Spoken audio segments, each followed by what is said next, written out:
स्वागत है दोस्तों आप सभी का भूगोल प्रश्नोत्तरी की इस शानदार कक्षा में। आज पार्ट 16 लेकर मैं उपस्थित हुआ हूं। मैं हूं प्रिंस कुमार जैन और आप सभी का बहुत ज़्यादा स्वागत करता हूं।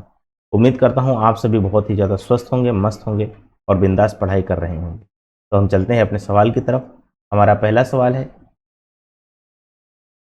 परतदार चट्टानों के विषय में दिए गए निम्नलिखित कथनों पर विचार कीजिए। कथन नंबर 1 क्या दिया गया है? परतदार चट्टानें पृथ्वी की सतह पर जलीय तंत्र द्वारा निर्मित होती हैं। तो हम सबसे पहले ये जानते हैं कि परतदार चट्टानें कौन सी होती हैं। जो कि परतदार चट्टानें होती हैं वो अवसादी चट्टानें, अवसादी चट्टानें होती हैं। ये चट्टानें परतदार चट्टानें होती हैं। अगला सवाल हम देखते हैं।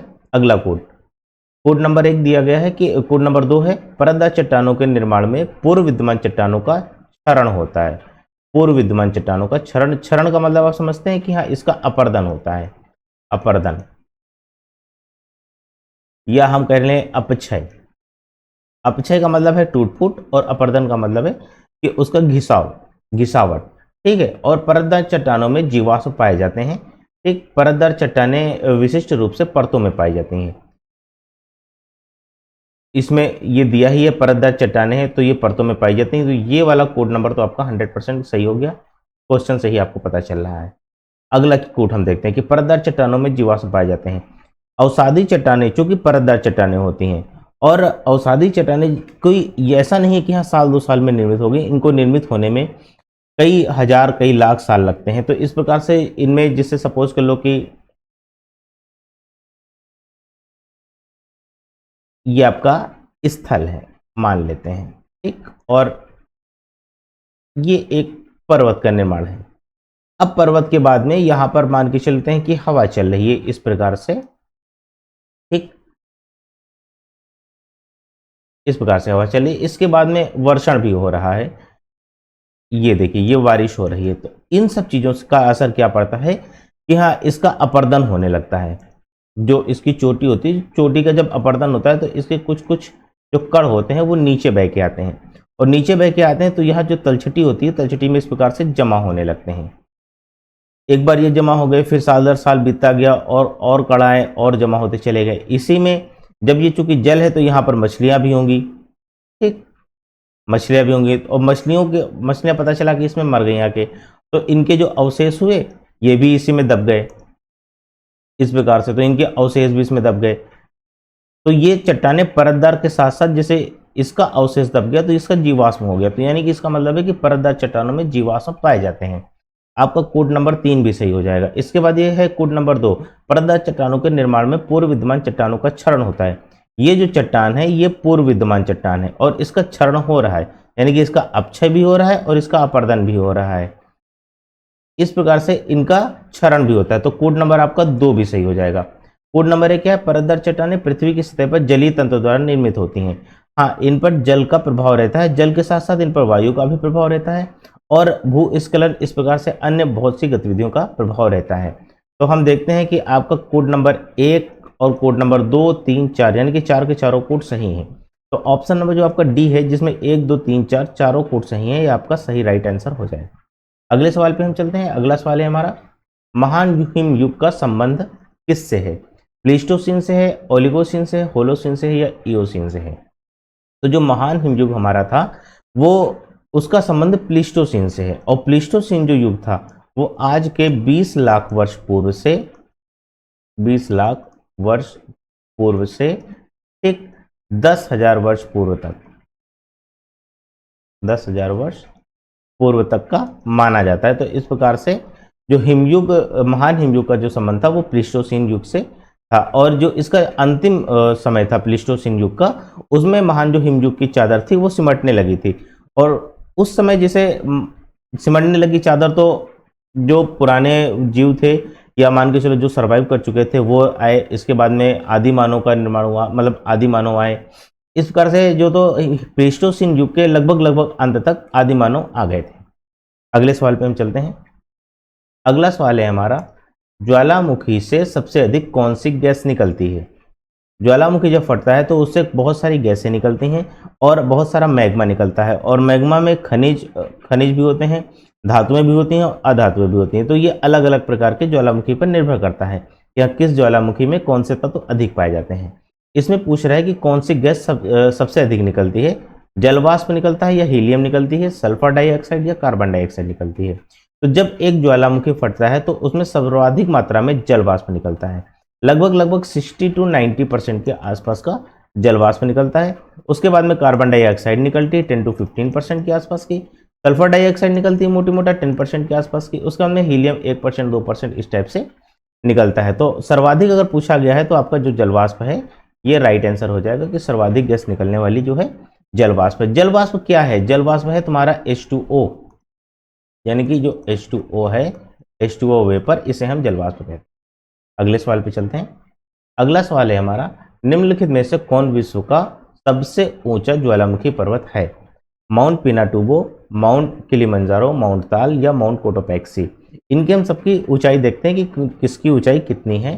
तो माउंट पिनाटुबो की 1486 मीटर की ऊंचाई है। इसके बाद में माउंट जो किलिमंजारो है इसकी ऊंचाई है 5895 मीटर। ओके, इसके बाद में जो आपका माउंट ताल है इसकी ऊंचाई है आपकी 311 मीटर के आसपास की। ठीक, उसके बाद में हम देखते हैं जो माउंट कोटोपैक्सी है, माउंट कोटोपैक्सी की ऊंचाई है 5911 मीटर के आसपास की। तो सबसे ऊंचा ज्वालामुखी पर्वत पूछ रहा है तो माउंट कोटोपैक्सी हो जाएगा आपका सबसे ऊंचा ज्वालामुखी पर्वत। ठीक, ये सबसे सक्रिय ज्वालामुखी भी है, सक्रिय, ये सक्रिय ज्वालामुखी पर्वत है। ओके, अगले सवाल पे चलते हैं। अगला सवाल है हमारा, निम्नलिखित में से कौन कायांतरित चट्टान का उदाहरण नहीं है? क्या है? कायांतरित चट्टान का उदाहरण नहीं है। क्वार्टजाइट, मार्बल, नाइस या डोलोमाइट। तो क्वार्टजाइट हम देखते हैं कि किससे बनता है, और मार्बल किससे बनता है, नीस किससे बनता है, और डोलोमाइट क्या है। ठीक, हम देखते हैं कि क्वार्टजाइट जो है वो बलुआ पत्थर से, बलुआ पत्थर, बलुआ पत्थरों पर जब अत्यधिक ताप और दाब पड़ता है, यानी कि बलुआ पत्थरों पर जब ताप और दाब पड़ता है तो वो क्वार्टजाइट में बदल जाता है, और जो चूना पत्थर आपका होता है वो मार्बल में बदल जाता है, चूना पत्थर। ठीक, और नीस जो होता है वो ग्रेनाइट जो होता है वो नीस में बदल जाता है। इस प्रकार से ये आपकी क्वार्टजाइट, ये मार्बल और ये नीस, ये तीन की तीनों आपकी कौन से हो गई, रूपांतरित या कायांतरित चट्टानें हो गई। और जो डोलोमाइट होता है ये अवसादी चट्टान होती है। डोलोमाइट जो है ये अवसादी चट्टान है, अवसादी चट्टान, ये रूपांतरित नहीं है। इस प्रकार से जो आपका उत्तर है वो ऑप्शन नंबर डी डोलोमाइट हो जाएगा, जो कि एक कायांतरित चट्टान नहीं है और अवसादी चट्टान है। अगले सवाल पे चलते हैं। अगला सवाल है हमारा, निम्नलिखित में से कौन सी चट्टान में जीवाश्म नहीं पाए जाते हैं? तो जीवाश्म किन चट्टानों में पाए जाते हैं और किन चट्टानों में नहीं पाए जाते हैं? तो आप सभी देखते हैं कि हाँ, कांग्लोमेरेट है, कांग्लोमेरेट है, ग्रेनाइट है, सेल है और बलुआ पत्थर है। इनमें जो चार ऑप्शन दिए गए, चार में आपके ग्रेनाइट ये आग्नेय चट्टान है, और जो कांग्लोमरेट है ये अवसादी है, सेल भी अवसादी है, और बलुआ पत्थर भी अवसादी चट्टान। ठीक है, तो जो ग्रेनाइट है वो आग्नेय चट्टान है, और आग्नेय जो चट्टानें होती हैं इनका तापमान बहुत अधिक होता है, क्योंकि मैग्मा जो होता है वो लगभग 700 डिग्री सेल्सियस के आसपास का इसका टेम्परेचर होता है। कोई भी जीवाश्म हो या कोई भी, मान के चलें कि पेड़ पौधे की डाली हो गई या मान के चले कोई जीव हो गया, वो 700 डिग्री सेल्सियस के टेम्परेचर में भस्म हो जाएगा, उसका कोई भी अवशेष शेष नहीं बचेगा। इस प्रकार से अगर देखा जाए तो जो ग्रेनाइट है इसमें जीवाश्म नहीं पाए जाते हैं। बाकी अवसादी चट्टानों में जीवाश्म पाए जाते हैं, वो कोई भी हो, चाहे सेल हो या बलुआ पत्थर हो या कि चूना पत्थर हो या कि कांग्लोमरेट हो। इस प्रकार की कोई भी अवसादी जो चट्टान होगी उसमें सभी में जीवाश्म पाए जाएंगे। आग्नेय चट्टान और रूपांतरित चट्टानों में जीवाश्म नहीं पाए जाते हैं। ठीक है, अगले सवाल पे चलते हैं। अगला सवाल है हमारा, राजस्थान मरुस्थल अथवा थार का मरुस्थल निम्नलिखित में से किसका विस्तार है? प्लियोसीन का है, पेलियोसीन का है, प्लिस्टोसीन एवं अभिनवजुमाओ का है या कि ओलिगोसीन का? जो थार का मरुस्थल है इसका विस्तार हुआ है आज के लगभग 70,000 वर्ष पूर्व, और जो आज के 70,000 वर्ष पूर्व का युग था वो किसका युग था? वो प्लीस्टोसीन का युग था। और प्लीस्टोसीन का युग कितना था? प्लीस्टोसीन का युग था आज के 20 लाख वर्ष पूर्व से 10,000 वर्ष पूर्व तक, 10,000 वर्ष पूर्व तक। तो इस प्रकार से जो आपका ऑप्शन सी है प्लीस्टोसीन, ये राइट आंसर हो जाएगा कि थार मरुस्थल का जो विस्तार है वो प्लीस्टोसीन युग का है। अगले सवाल पे हम चलते हैं। सी ऑफ ट्रैंक्विलिटी कहां पर है? Sea of tranquillity, sea of tranquillity को एक हम शांति का सागर भी कहते हैं, इसका एक दूसरा नाम भी है जो कि है शांति का सागर।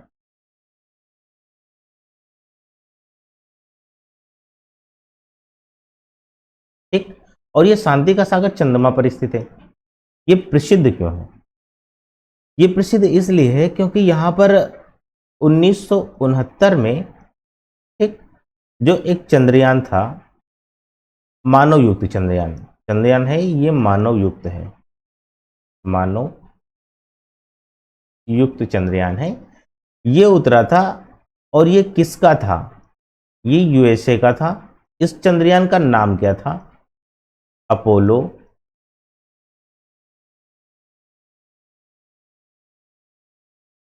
ठीक है, अपोलो 11। इसमें कौन कौन से मानव उतरे थे? इसमें उतरे थे नील आर्मस्ट्रॉन्ग, नील आर्मस्ट्रॉन्ग। ये इसीलिए प्रसिद्ध है कि ये मानव युक्त पहला चंद्रयान था, इसका नाम अपोलो 11 है, और इससे नील आर्मस्ट्रॉन्ग ने चंद्रमा की सतह पर अपना कदम रखा था। इसे सी ऑफ ट्रैंक्विलिटी या शांति का सागर के नाम से जाना जाता है।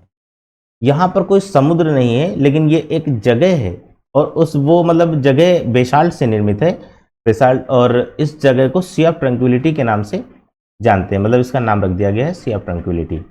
अगले सवाल पे चलते हैं। अगला सवाल है हमारा, निम्नलिखित में से कौन सा ग्रह सौर मंडल का नहीं है? तो सौर मंडल का ग्रह कौन सा नहीं है? बुध है, प्लूटो है, शुक्र है और शनि है।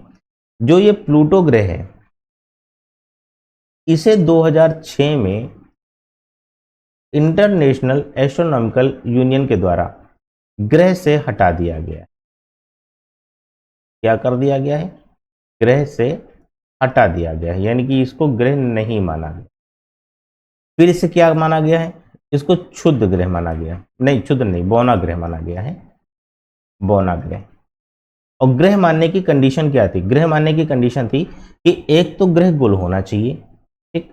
ग्रह मानने की आईएयू ने ग्रह मानने की 3 शर्तें निर्धारित की थी। 3 शर्तों में पहली जो शर्त थी वो कि पिंड जो है वो गोल होना चाहिए, और दूसरा कि पिंड सूर्य का चक्कर लगाना चाहिए, सूर्य का चक्कर लगाना चाहिए। तो चूंकि ये जो ग्रह था प्लूटो आपका, ये गोल भी था और सूर्य का चक्कर भी लगा रहा था, लेकिन इनकी एक शर्त और थी। वो शर्त इनकी थी कि ये अपनी कक्षा में चक्कर लगाना चाहिए, और किसी भी दूसरी कक्षा को, ये मतलब दूसरी कक्षा को इंटरफेयर नहीं करना चाहिए, उस कक्षा को काटना नहीं चाहिए, ठीक। यानी कि कक्षा इसकी, कक्षा जो तो अपनी कक्षा होनी चाहिए, कक्षा अपनी होनी चाहिए, कक्षा अपनी हो। लेकिन ये जो ग्रह था प्लूटो, ये आपका जो वरुण है, ठीक, वरुण की कक्षा को काट रहा था, यानी कि नेपच्यून की जो कक्षा है उसको काटते हुए जा रहा था। तो इस प्रकार से इसको जो तो प्लूटो को ग्रह की संज्ञा से हटा दिया गया। नेपच्यून चूंकि बड़ा था और प्लूटो छोटा था, तो इसलिए बड़े को जो तो ग्रह की संज्ञा दे दी गई है, और प्लूटो को ग्रह की संज्ञा से हटाकर बौना ग्रह दे दिया गया है। अब यह काइपर बेल्ट का हिस्सा है, ठीक है। किस चीज का हिस्सा है? ये बौना ग्रह है, और ये काइपर बेल्ट का हिस्सा है। ओके, अगले सवाल पे चलते हैं। अगला सवाल है हमारा, कौन से भारतीय राज्य की अधिकतम सीमा म्यांमार से स्पर्श करती है?